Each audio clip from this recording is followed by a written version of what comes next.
So honestly, guys, it's just our opinion for the Panthers. Their gains, their gains and losses here are remarkably different. Right? They've gained Paul Alamoti from the Bulldogs, Dane Laurie from the Tigers, Ryder Price from the Cowboys, and Brad Schneider from the Raiders. So their gains are like players from teams that are not top teams. You know, and then obviously they're the best team, and they've lost Jack Cogger, which we discussed, Stephen Crichton, Zach Hosking, Tom Jenkins, Spencer Leniu, and Jamin Salmon. So, just the names that stand out when you look at all of that is Stephen Crichton, Spencer Leniu. Yeah, there's no gain to replace them. They're the two that stand out, John. And obviously Ivan Cleary thinks he can get something out of Paul Alamoti from the Bulldogs and Dane Laurie from the West Tigers. And, we're certainly not going to question Penrith's recruitment at all. Who they keep and who they They've got let go. much more of an idea of how to recruit players than the Tigers or the Bulldogs do, that's for sure. Who they keep and who they let go over the past 3 years is not up for debate as to whether it has an effect. Yeah, but I think it is fair to say, looking at that, they have lost more than they've gained. Obviously, the big outs are Stephen Crichton and Spencer Leniu going to the Bulldogs and Roosters, respectively. They're huge outs, and Dane Laurie and Paul Alamoti certainly don't fill their shoe. I mean, obviously different positions with Dane Laurie, but Paul Alamoti doesn't fill the shoes of Stephen Crichton. There's just no way. And Spencer Leniu, that damaging interchange forward, probably the best impact forward in the competition. They've lost him and haven't replaced him. So yeah, John, I think, and this might sound a bit,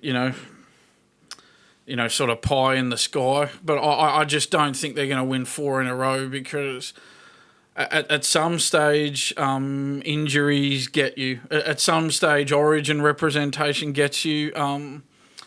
At some stage you have a season where luck just doesn't all go your way. It's the yin and the yang, John. The yin and the yang. If you win 3 in a row, at some stage you're going to have a season where injuries hit you. They've lost depth this year with no Crichton and no Leniu. And that means, obviously they're 1-17, which I'll go through in a moment, is still very strong, of course. But once you lose those key players and don't replace them, well, you lose depth. And then once you get injuries, you leave yourself exposed. So it's purely just based on the yin and the yang, John. I think this year they'll get more injuries than they would like, and Origin representation will hit them harder than they would like. Well, that's right. We have them, so we have them there for a slide. Look, they play Broncos, Sea Eagles, Storms, Knights, Cowboys, Eels, Rabbitohs, Dragons twice.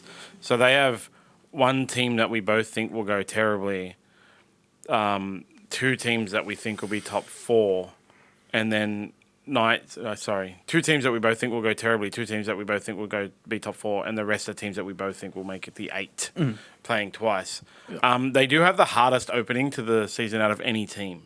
So it's been classified as the 13th most difficult draw. Like it's very difficult draw, but the opening rounds are Storm away, the Eels at home, Broncos at home, Roosters away, Sea Eagles away. Now, even if you don't rate the Eels are the Panthers' bogey team. They seem to just have it over them in a couple of last few years.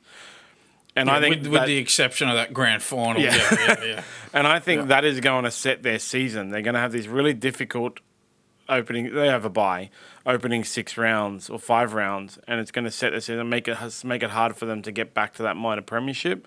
Even the run home is very easy, and that'll keep them in the 8 as well. Like the Knights at home, Eels away, Storm at home, Raiders away, Rabbitohs at home, and Titans at home. So there's a few like bottom 8 teams in there that they'll be able to get over, and Knights always come good at the end of Panthers always come good at the end of the season.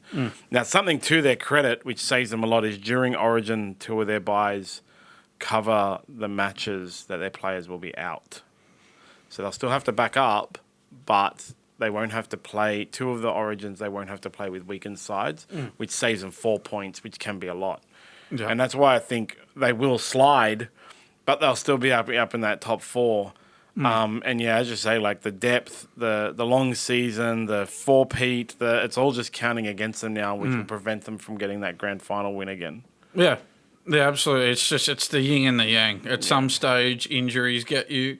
At some stage, the stars don't align for you, and I mean, obviously we've got them third, so there's obviously no shame in that at all. Yeah. It's still going to be, we predict it's still going to be a very good season from them. But yeah, I just think, I really, as I've said before, I think a team like the Warriors are really, I think they're really primed this year. I think they improved a hell of a lot in Andrew. Andrew Webster's only had one season with them, and look how much they've improved.